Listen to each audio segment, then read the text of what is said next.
Back here in western Pennsylvania, it's Friday and I've been working on the Harley, and man, is it black out.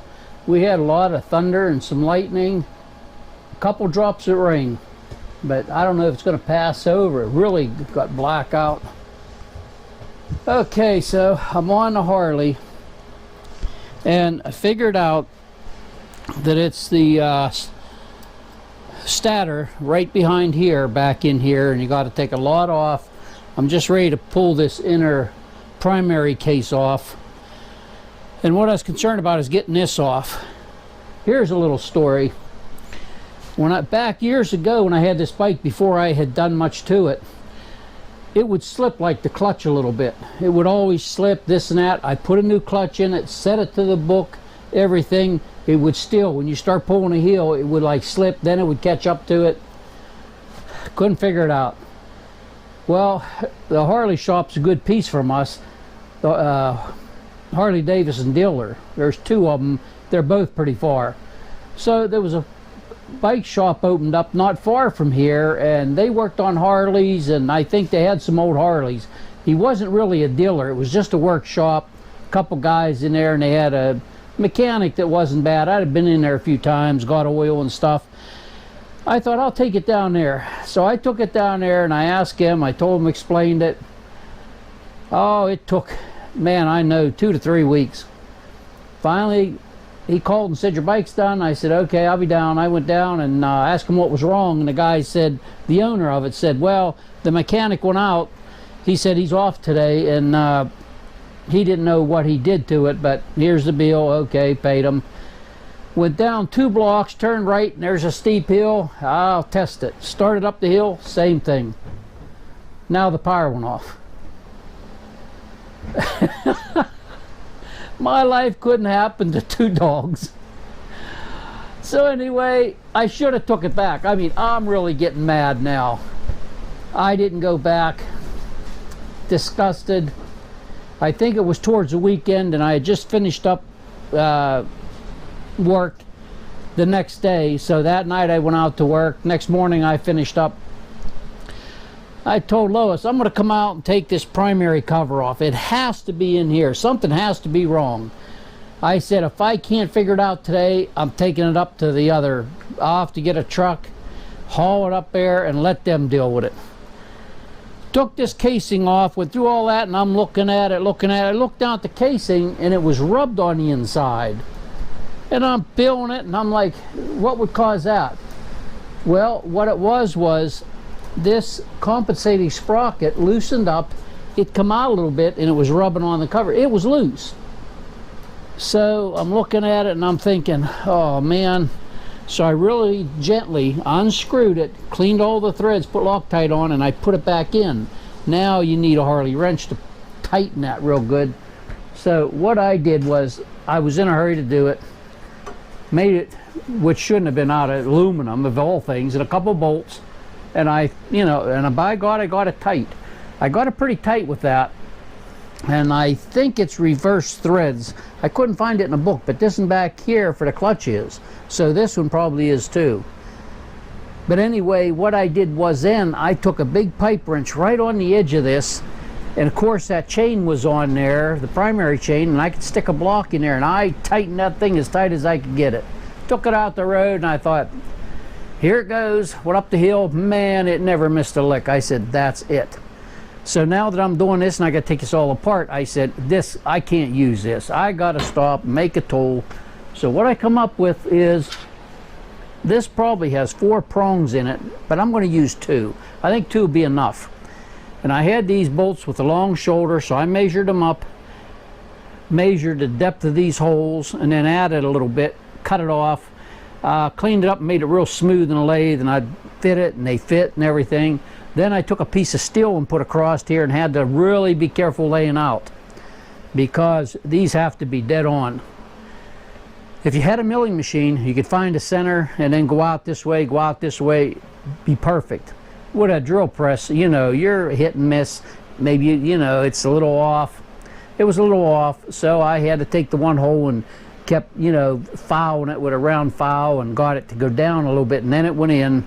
It fit in there. So what I did was I put these 2 bolts in there and then I tack welded them. Now I'm like, how am I going to turn this thing? I didn't want to put a big handle on it, so I thought something else. So there's the 2 prongs and the big steel plate. I think it's 1/4 inch steel. I welded a socket. I took a socket that I could sacrifice. I got a bunch of loose ones. Now I can put that in there, and I'm going to have to probably tap it in.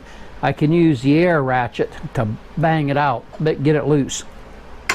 And I thought, this isn't a socket for a ratchet like that, you know, a air thing to take it out. So it might bust, you know, but hey, it's worth a try, because I ain't going to buy no tool and everything. Still waiting for the cord on the Suzuki. It's back there waiting for the cord to put that tool on it. I figured out that tool. I don't think I can use it for a car, that scanner, but it'll set that thing that needs reset. So I'm going to put this in there, and I'm going to probably have to tap it in real easy. I had a hammer around here. There it is. I just want to tap it easy. See if it goes in. There it is.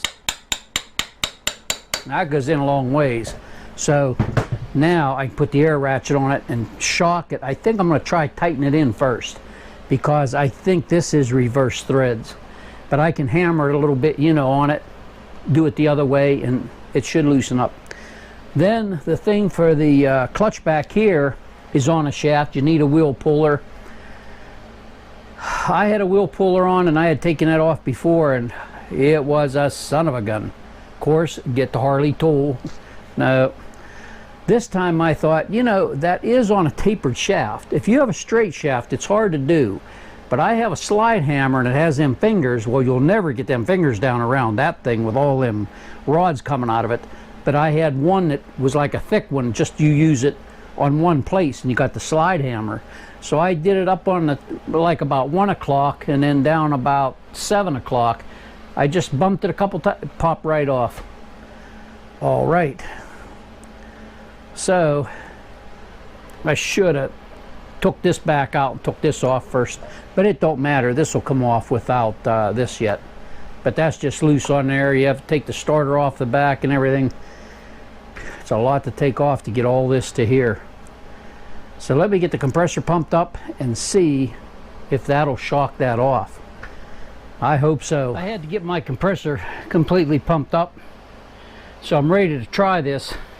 One other thing I did when I went to start on this bike, I put a thing on the kickstand.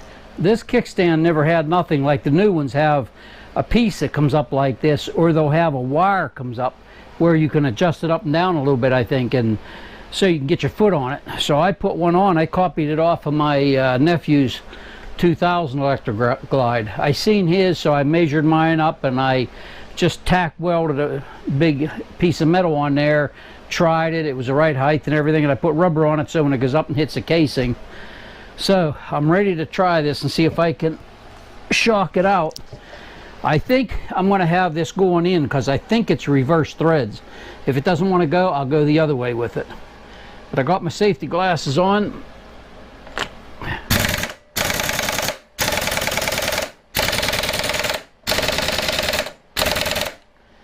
I'll try it the other way.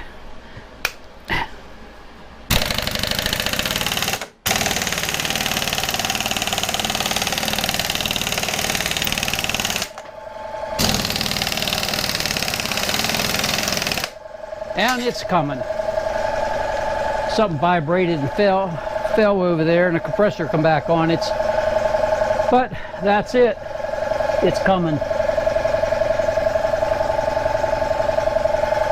That compensating sprocket there in the spring, big heavy spring, what it does is that primary chain goes in here, and when you gas it up to go and start out, this goes in and out a little bit to take up some of that, so it isn't so stressful on the chain.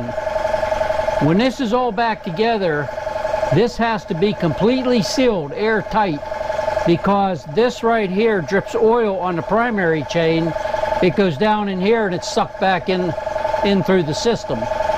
And I have like a solenoid. My starter has a gasket on it. The solenoid goes in here and it has a rubber thing in it, and I see it's tore, so I'm going to have to get another one of those. But there's a couple gaskets I think I'm going to buy. The outer gasket's a reusable one. It's like new. But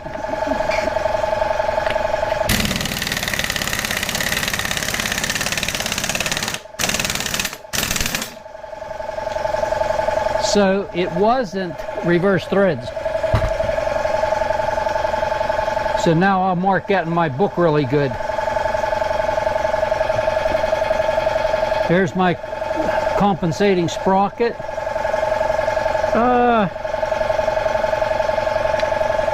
Looks like some old grease, almost like tar. That's never been off. I've never had this off.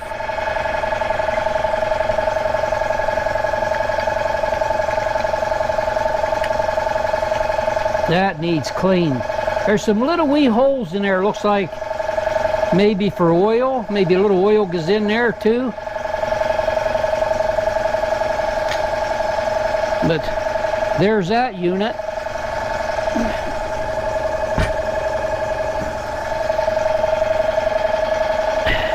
I never wear gloves. I don't like them. Rubber gloves or whatever, I don't wear them. But there, I'm down to it.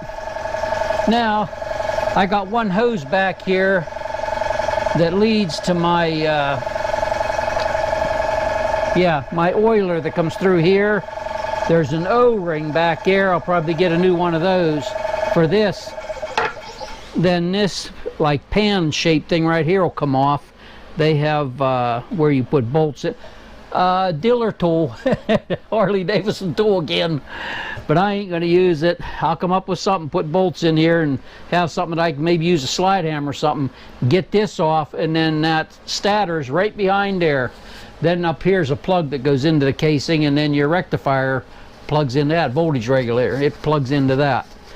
I found one on eBay, so I told Lois she was going to order it, and I said, well, wait till I get this one out. I want to look. And that one on eBay, or no, Amazon, it has a pretty short wires on it, and then a plug. And I said, it looks like mine's right there too, but I just want to look at it, make sure. Oh, what a job. But what are you going to do? So I'm going to replace that, and I'm getting a new rectifier. I had put a rectifier on this years ago, but the stator I never did. And I know the bike's not charging. And there's a lot of YouTube stuff on there showing you how to check. You know, you put the meter on your battery, it shows 12, maybe 0.6, 0.4 volts. Then you start it, let it warm up a little bit, and then you gun it up, you turn it up higher and higher. It should go up to about 14 volts, showing it's putting power back into the battery. Mine wasn't. It was still clear down a little bit around 12 volts. It never changed. So then they show you how to pull this plug off and check this in here with meter, continuity meter, to see. You put it on one of those prongs and ground it on the bike someplace, anywhere.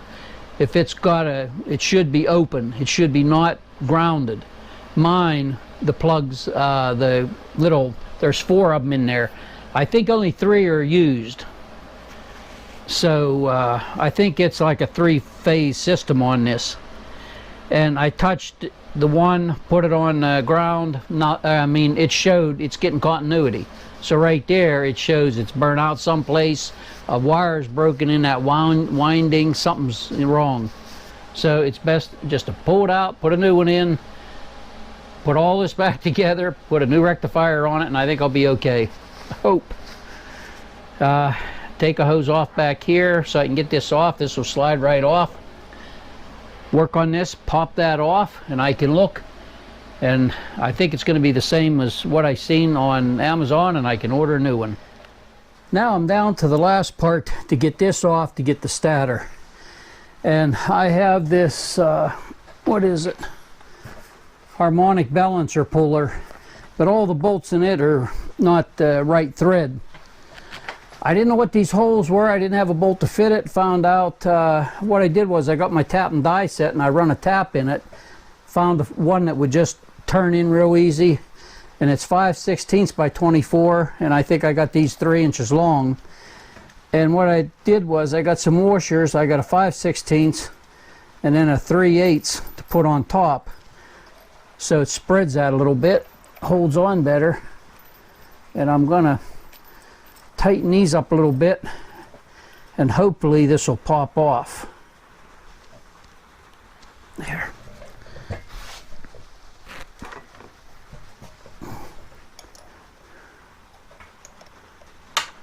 I want to tighten these in a little bit. Make sure I have enough threads in there that it doesn't rip them out.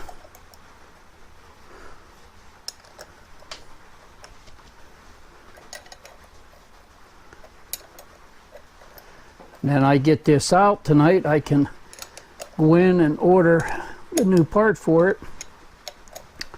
And like I said, I'll order the voltage regulator, rectifier, and I think I'm going to order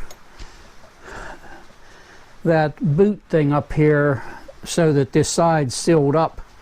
And back here there's a little O-ring, big O-ring, but it's real small. It sets in there as a seat.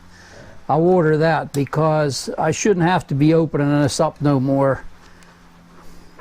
So might as well get it, be done with it.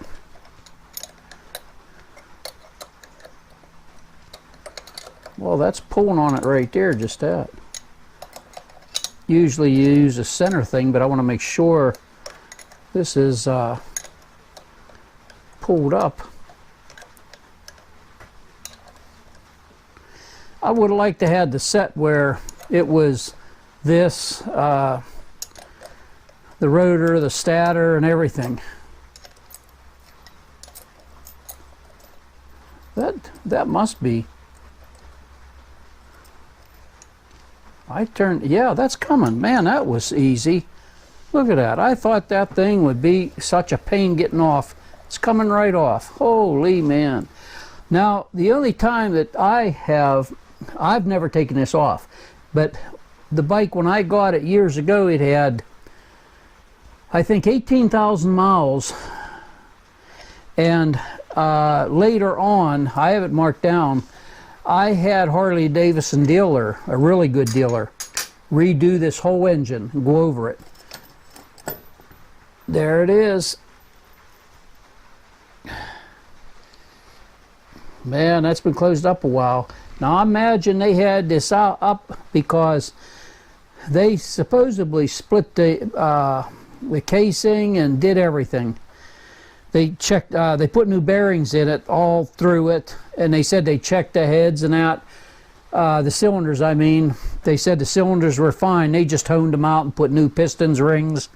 Then they had put 2 new heads on so I could burn unleaded fuel because they have the hardened valves. So right there it is.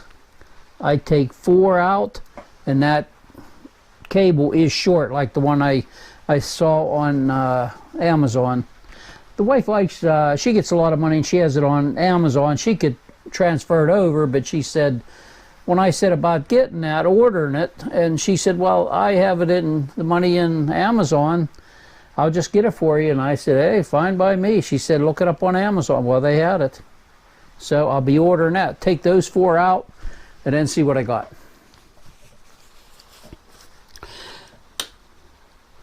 I broke 2 of these bolts loose and they are tight. So before I take them out or do anything else, this I'm going to mark a T for the top. Then I'm going to put like half a circle right there where the bolts went. Now I imagine I get the new one, you know, even if these marks weren't on here, I would know. You know, you set it on because it's where the wire comes through the casing that has to line up. But this way I'll know right where I took it out. I always like to mark stuff. Sometimes I'll even put like a punch mark beside them, especially this one since it's coming out. But man, it looks black. So It looks oily too. But man, is them tight. Wow. That's the way my Suzuki is. It never had a lot done where I was doing it, and I said on another video about how tight everything is on it. I mean, at the factory, man, they must use a lot of air tools or something and just ram them in. I gotta remember that washer goes back on there too. But for now, I get this in there tonight and order it, then tomorrow and next couple days I'll be out here, and what I'll do is I'll clean all this. I mean, really clean it and get it ready to go. A lot in here that you can't get back in there, and oh man. But it went better than I thought.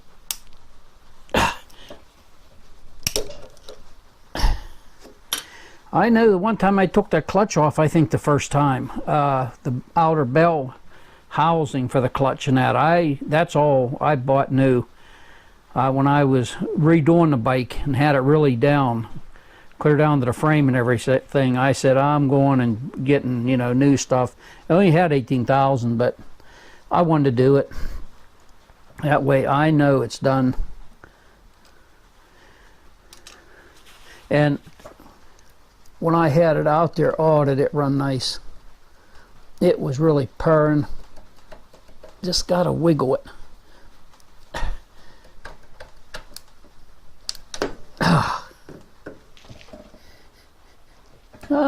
It smells like oil. Boy, is that thing nasty. That's got coating all over those windings, where like the one I seen, they kind of have the windings, you can see them, but they're coated, so it don't hurt. But in a second, I can test this to see if it's bad. The plug's coming out. Oh, is that nice to get that? Oh, I'm a happy man.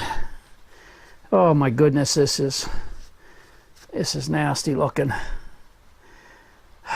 Yeah, it don't matter. I know that has to go up like that, and where the holes are, there's only one way it can go because the plug has to go right in there. It's just a short thing right into it.